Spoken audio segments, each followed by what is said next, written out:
नमस्कार मंडळी. जय जय रामकृष्ण हरी, जय जय रामकृष्ण हरी. धोंड्याच्या महिन्यातील म्हणजेच अखेर अधिक मासातील दुसरी ही एकादशी आहे. ही एकादशी येणार आहे 11 जून 2026ला म्हणजेच उद्या. आजच्या व्हिडिओमध्ये आपण जाणून घेणार आहोत की या एकादशीचे एवढे महत्त्व का आहे.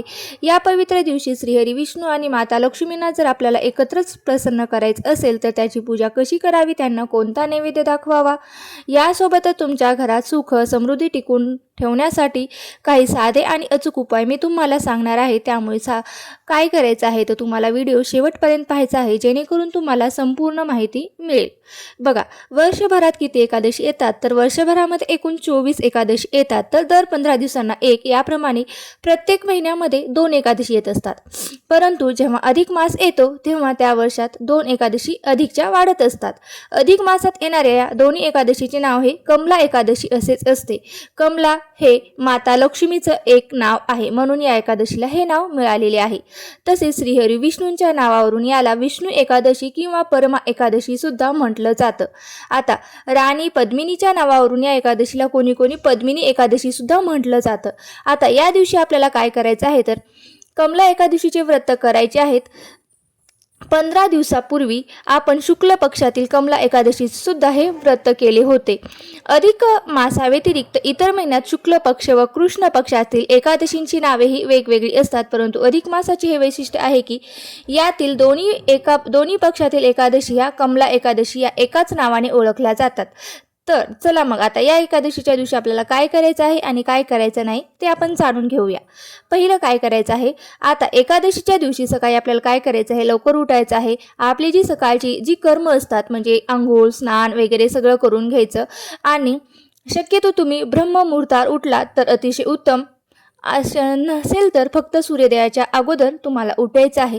उठल्यानंतर सर्व सकाळची कामे आवरून झाल्यानंतर आपल्याला काय करायचं आहे तर सूर्योदयाच्या वेळी आपल्याला सूर्यांना हे अर्घ्य द्यायचं आहे. एका तांब्यात स्वच्छ पाणी घेऊन त्यात चिमूटभर हळद, कुंकू, अक्षता आणि एखादे फूल टाकावे. सूर्यदेवांसमोर उभे राहून ते जल अर्पण करावे आणि अर्घ्य देताना मंत्र कोणता म्हणायचा तर ओम सूर्याय नमः या मंत्राचा जप करायचा. नित्यनियम ठेवून सूर्याला अर्घ्य दिल्यास आरोग्य तर उत्तमच राहते, शिवाय आजारपण देखील दूर होत राहते. सूर्याला अर्घ्य देऊन झाल्यानंतर घराच्या प्रवेशद्वारावर हळद मिसळलेले किंवा गंगाजल शिंपडावे. त्यानंतर उंबरठा पूजन करून घ्यावे. आता दुसरं, त्यानंतर आपल्याला काय करायचे आहे तर पूजेची मुख्य मांडणी करायची आहे. तुम्ही तुमच्या देवघरात किंवा जिथे तुम्ही पूजा मांडता तिथेही मांडणी करू शकता. फक्त एकच काळजी घ्यायची आहे की पूजा करताना, पूजेला बसताना आपले तोंड हे दक्षिण दिशेला होऊ नये.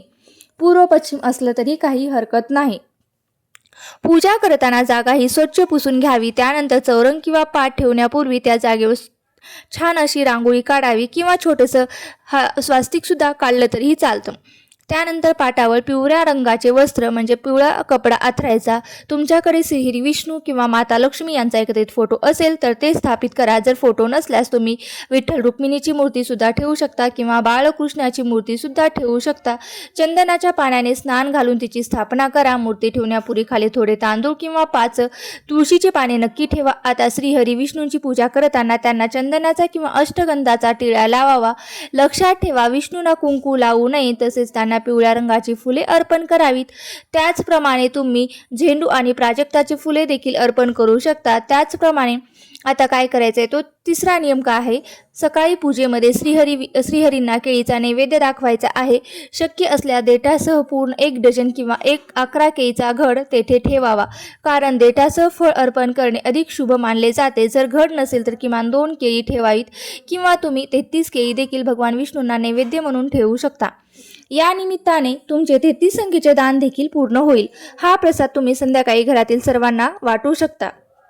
आता चौथा नियम बघा, विष्णू पूजेत सगळ्यात महत्त्वाचा मान असतो तो तुळशी पानाचा. 1, 3, 5, 11, 7 अशा विषम संख्येत तुळशीची पाने वाहून धूप दीपाने देवाला ओवाळावे. बाळकृष्णाच्या शेजारीच माता लक्ष्मीची मूर्ती किंवा फोटो ठेवावा. देवीला हळद कुंकू लावावं आणि गुलाबी रंगाची फुले हे अर्पण करावीत. यानंतर देवी मातेला लक्ष्मीला कुंकुमार्चन करावे. आता 5वी गोष्ट लक्षात ठेवा, एकादशीच्या दिवशी तुळशीची पाने हे तोडायची नाहीत. त्यामुळे आपल्याला काय करायचं आहे तर सूर्य मावळण्यापूर्वीच म्हणजे आदल्या दिवशीच आजच आपल्याला हे तुळशीची पाने तोडून ठेवायची आहेत. 6वा, या दिवशी विष्णूची सेवा म्हणून तुम्ही विष्णू सहस्त्रनाम किंवा ओम नमो भगवते वासुदेवाय नमः या मंत्राचा यथाशक्ती जप करावा. ज्यांना शक्य आहे त्यांनी हरिपाठाचे वाचन आवश्यक करावे. 7, एकादशीला तुळशी मातेची पूजा करताना तिला स्पर्श करायचा नाही आणि जास्त पाणी घालायचे नाही. एका वाटीत थोडेसे अर्ध्या कपापेक्षा कमी दूध घेऊन ते तुळशीच्या मुळाशी अर्पण करावे. दुरूनच हळद कुंकू फूल वाहून नमस्कार करावा. संध्याकाळी तुळशीजवळ तुपाचा दिवा लावावा. पूजेच्या ठिकाणी किंवा पूजेजवळ तुळशीजवळ विष्णूंच्या प्रिय वस्तू जसे की शंख, चक्र, गदा, कासव किंवा गायची पावले रांगोळीने काढले तरीही चालतील आणि त्याची पूजा करावी. 8वा नियम, संध्याकाळी मुख्य दरवाजाच्या दोन्ही कोपऱ्यामध्ये तेलाचे किंवा तुपाचे 2 दिवे लावावेत. जर तुम्ही लांब वात करणार असाल तर तिचे तोंड हे दक्षिण दिशेला नसावे, एवढी काळजी घ्यायची. 9वा, ज्यांना असे वाटते की आपल्या घरात धनामध्ये वृद्धी हो म्हणजे वाढ हो, आपल्या धनामध्ये वाढ हो, त्याने एकादशीच्या दिवशी संपूर्ण रात्रभर नवमुखी अखंड दिवा लावावा.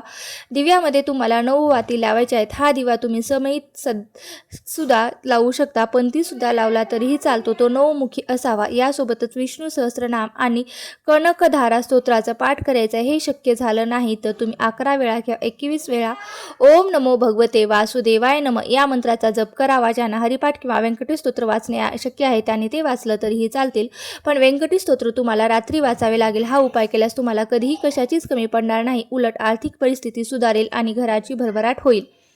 10वा, कमला एकादशीच्या दिवशी तुळशीच्या माळेने ओम नमो भगवते वासुदेवाय नमः या मंत्राचा जप करायचा आहे. त्यांनी दोन्ही हात जोडून डोळे बंद करून हा मंत्र जपला तरीही चालेल आणि हा उपाय केल्याने घरामध्ये लक्ष्मीच्या पावलाने सकारात्मक ऊर्जा येईल आणि घरातील नकारात्मक ऊर्जाही दूर होईल. 11 वेळा तुळशीजवळ गोल फिरून परिक्रमणा करावी म्हणजे अधिक प्रदक्षिणा मारावी. अधिक मासातील कळत नकळत झालेल्या चुकांसाठी क्षमा याचना करावी आणि जीवनातील सर्व संकट कष्ट दूर व्हावेत यासाठी देवाकडे प्रार्थना करावी. 12वा नियम, तसेच कमला एकादशीला गीतेचा 15वा अध्याय न चुकता वाचायचा आहे. गीतेचा 15वा अध्याय नक्की पठण करा, श्रवण करा. तसेच संक्षिप्त श्रीमद भागवत गीतेचं पठण करायचं आहे. कितीतरी प्रखर पितृदोष असेल तर या ग्रंथाने पितृदोष सुद्धा दूर होतो. या अधिक महिन्याच्या एकादशीच्या दिवशी जर या ग्रंथाचे पठण केले तर खूप भाग्याचे लक्षण आहे. तसेच तुम्ही पुरुष सूक्ताचं देखील पठण करू शकता. स्त्रिया माहेरी असतील तर माहेरी देखील या ग्रंथाचं पठण करू शकता. आता एकादशीच्या दिवशी तुम्हाला सत्यनारायण करायचं आहे. सत्यनारायणाची पूजा करायची आहे तर फक्त बाळकृष्णाला जो शिराचा नैवेद्य आहे तो दाखवायचा आहे. शिऱ्याचा नैवेद्य न दाखवता तुम्ही सारी खडी साखर किंवा दुधाचा नैवेद्य सुद्धा दाखवलं तरी काही हरकत नाही. अशा पद्धतीने तुम्हाला हे करायचं आहे. एकादशीच्या दिवसाला खूप महत्त्व आहे आणि या मोठ्या दिवशी तुम्हाला सत्यनारायण करण्याचा योग पुन्हा 3 वर्षांनीच येणार आहे. पारायण किंवा उपवास सोडण्याची वेळ ही आता बघा, एकादशीच्या पारायणाची वेळ काय असेल तर 10 तारखेला तांदूळ खायचं नाही, 11 तारखेला व्रत उपवास करायचा आहे आणि 12 तारखेला पारणं म्हणजे उपवास सोडणी करणे आहेत. पारणाची वेळ ही 12 जून रोजी सकाळी सूर्योदयापासून ते सकाळी 8-10च्या दरम्यान तुम्ही हे व्रत सोडू शकता, पारणं सोडू शकता. तसेच या एकादशीच्या व्रताचे पारणे म्हणजे उपवास सोडताना विष्णू लक्ष्मींना सत्यनारायणाचा शिना बनवून त्याचा मुख्य नैवेद्य दाखवा आणि तो शिरा खाऊन आपण उपवास सोडावा. तुळशी अर्चन कसे करावे? तुळशीपत्र हे भगवान श्रीहरींना विष्णू अर्पण करावे आणि विष्णू सहस्रनामावली किंवा विष्णू सहस्रनामाची म्हणजेच भगवान विष्णूंचे 108 नावे माहिती असेल तर ते म्हणावे. ज्यांना शक्य होत नाही त्यांनी ओम नमो भगवते वासुदेवाय नमः, ओम नमो भगवते पुरुषोत्तमाय नमः या मंत्राचा जप करून तुळशीपत्र अर्पण करावे. अशा प्रकारे किंवा 21 वेळा व्यंकटेश स्तोत्राचं देखील पठण केलं तरीही चालतं.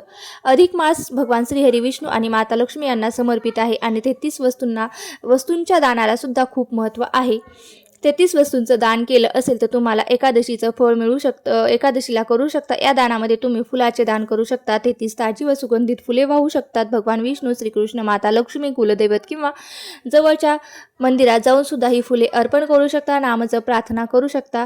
सर्व महिन्यामध्ये पुरुषोत्तम मास हा श्रेष्ठ महिना आहे. ही मनुष्य योनी आपल्याला मोठ्या पुण्याने मिळाली आहे. यामुळे एकादशी व्रत सर्वांनी नक्कीच करावे. तर सर्वांनी या कमला एकादशीला ही नक्की सेवा करा. सगळी नाही जमली तरी यातली एखादी तरी नक्की सेवा करा. आणि व्हिडिओ जर आवडला असेल, माहिती जर आवडली असेल तर नक्की लाईक करा आणि आपल्या मित्र परिवारासोबत नक्की शेअर करा. आणि चॅनलवरती नवीन असाल तर सबस्क्राईब करायला विसरू नका. आणि माझा व्हिडिओ तुम्ही शेवटपर्यंत पाहिला असेल मी आशा करते. धन्यवाद. श्री स्वामी समर्थ. जय जय स्वामी समर्थ. जय जय रामकृष्ण हरी. जय जय रामकृष्ण हरी.